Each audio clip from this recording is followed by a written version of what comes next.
Berarti ini saya mulai nggih, Bu, nggih? Ya, silakan. Nggih. Assalamualaikum warahmatullahi wabarakatuh.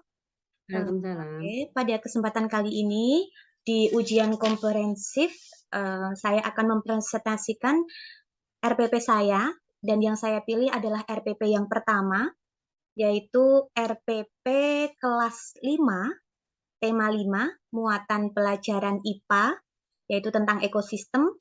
Subtema 1, komponen ekosistem yang materinya itu tentang hewan berdasarkan jenis makanannya. Nah, kemudian KI, kompetensi intinya yaitu meliputi kompetensi inti 1, KI 1, KI 2, KI 3, dan KI 4. Kemudian KD-nya, kompetensi dasarnya, itu ini saya share. Di-share? Oh iya, Iya, saya di-share. ya, saya share screen ya, Bu. Ya, share.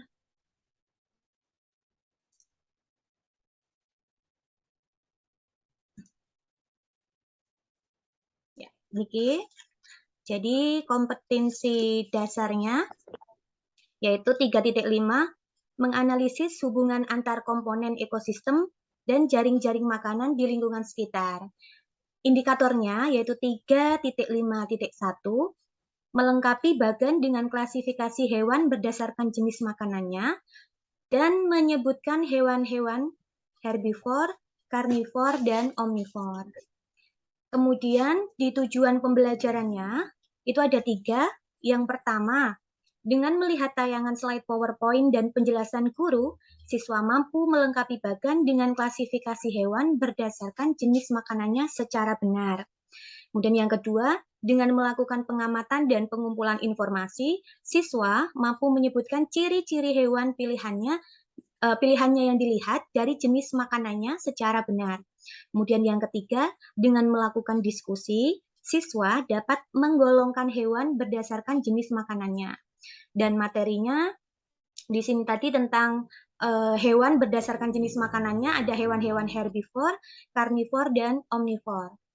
Kemudian pendekatan yang saya pakai adalah pendekatan saintifik dan model yang saya gunakan yaitu problem based learning. Kemudian metodenya saya menggunakan metode penugasan, pengamatan, tanya jawab, diskusi, dan ceramah. Kemudian di kegiatan pembelajaran, karena saya menggunakan PBL, jadi menggunakan 5 langkah dalam PBL.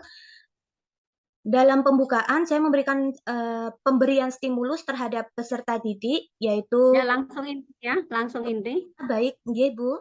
Jadi di kegiatan intinya, karena menggunakan model PBL, yang pertama mengorientasi peserta didik di situ. Jadi saya menampilkan masalah, ada gambarnya, materi tentang pengelompokan jenis hewan berdasarkan makanannya dengan penayangan slide PowerPoint. Nah, di situ peserta didik memperhatikan penjelasan serta memperhatikan tayangan slide PowerPoint tadi. Kemudian setelah itu menanyakan informasi dari apa yang dilihat pada slide PowerPoint. Kemudian guru menggali informasi dan di situ ada tanya jawab. Siswa menyampaikan permasalahan yang didapat setelah menyimak slide PowerPoint. Kemudian yang kedua mengorganisir peserta didik untuk belajar, yaitu guru itu mengajak siswa berdiskusi. Guru mengajak siswa berdiskusi tentang pengelompokan jenis hewan. Di situ guru membagikan LKPD yang nanti ada di lampiran di paling bawah, membagikan LKPD. Kemudian guru membimbing siswa yang mengalami kesulitan saat mengerjakan. Di situ siswa berdiskusi dengan temannya untuk memecahkan masalah pada lembar kerja peserta didik. Kemudian yang ketiga yaitu membimbing penyelidikan individu maupun kelompok.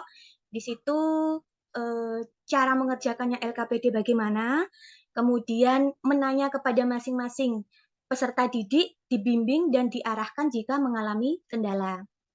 Kemudian yang keempat di situ Ya, cukup ya. oh sudah Bu. Nah, cukup. Ya, ya, cukup ya. Iya. Nah, bagian ini langsung saya tanya ya, Sugeng Rawuh Pak Mufik. Nih Pak Mufik sudah rawuh ya. Oke. Sugeng Rawuh Pak Mufik. Ya, belum nyala. Iya. Ya, oke, enggak apa. Pak Mufik, bagaimana? Ini lagi sampai Mbak Anissa. Pak Mufik baru sampai di ini Surabaya soalnya. Oke. Baik, Mbak. Itu penilaiannya ya. Yes. Nah, ciri khas PBL di RPP ini apa? Ciri-ciri PBL di RPP ini, Bu. Ya, di mana khasnya PBL di situ? Di situ dimunculkan masalah yang pertama pada saat mengorientasi peserta didik tadi, Bu. Jadi ditampilkan sebuah gambar pada slide PowerPoint. Di situ ada bermacam-macam gambar hewan. Kemudian ditanya apakah semua hewan tersebut memakan makanan yang sama. Nanti dijawab beda lah. Lah kenapa kok beda? Nah nanti dimunculkan itu masalahnya gitu. Ciri-ciri Oke. PBL-nya. Ya, sekarang langsung saja masuk ke tujuan. Coba ditampilkan tujuan Tujuannya, di atas tadi ya. Ya. Ya, sebagaimana yang sudah dipelajari sebelumnya, ada beberapa persyaratan dalam merumuskan tujuan. Apa di antaranya? Perumusan tujuan ada ABCD-nya itu bukan, Bu? Oh ya, salah satu ABCD ya. Oh iya. Nah, di mana? Di rumusan tujuan 1, A-nya di mana? A-nya berarti audiens itu berarti siswanya, di siswanya. Oke, B-nya? B-nya itu behavior berarti dengan melihat, bukan, mampu melengkapi bagan. Oke, mampu melengkapi bagan dengan klasifikasi hewan berdasarkan jenis jenis makanannya. Itu Iya, sampai panjangnya. situ. J. Ya, C-nya?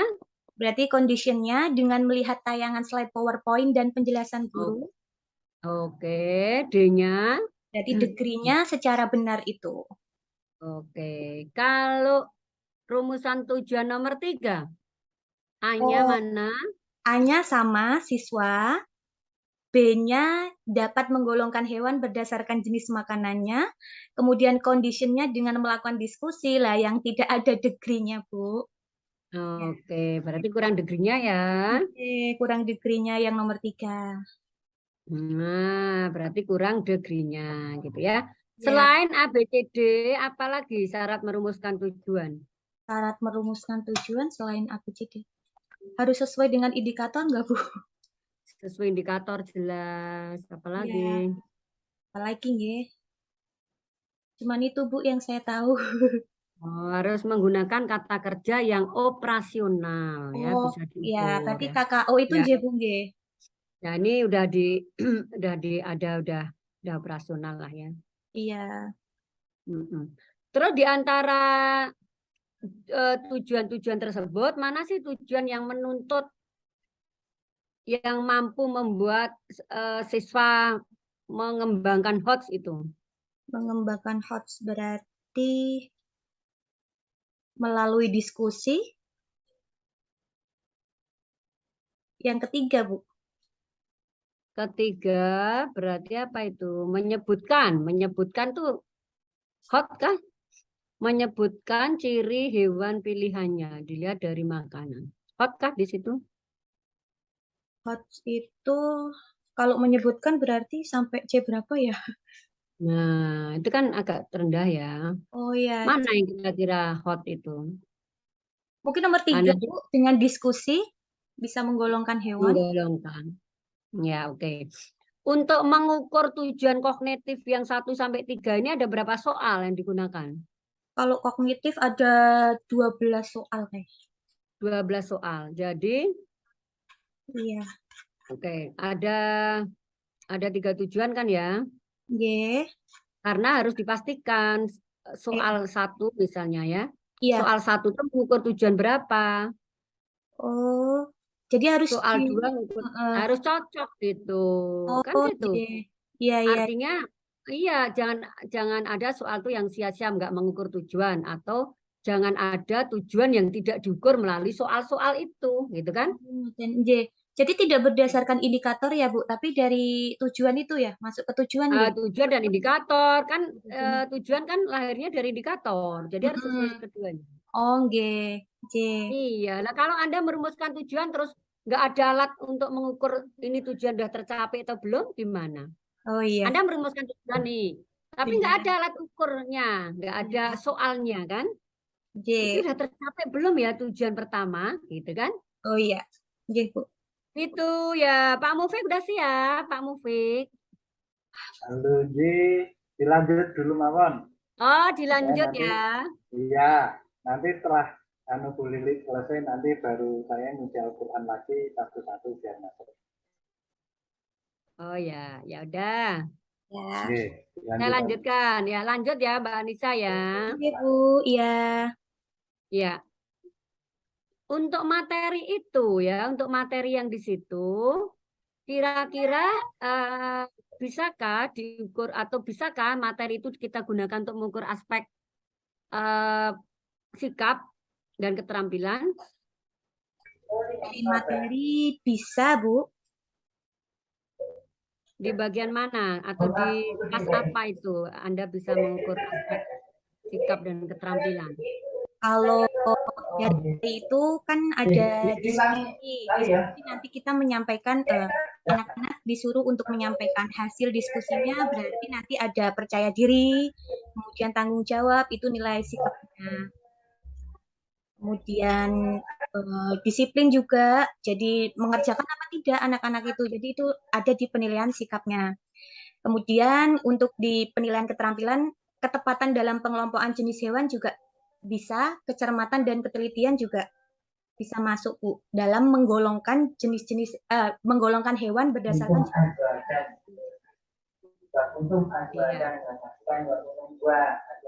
Nah, kalau begitu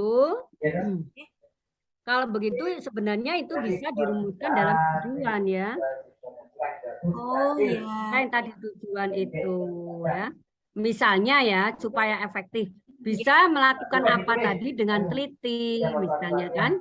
Oh, nggih, iya, nggih, Bu. Dijelaskan dengan tidak hanya dengan benar, kalau benar itu kan berarti aspek kognitif semua. Oh iya, nggih. Iya, Bu.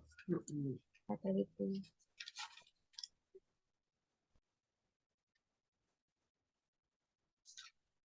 Ya, baik. Berikutnya.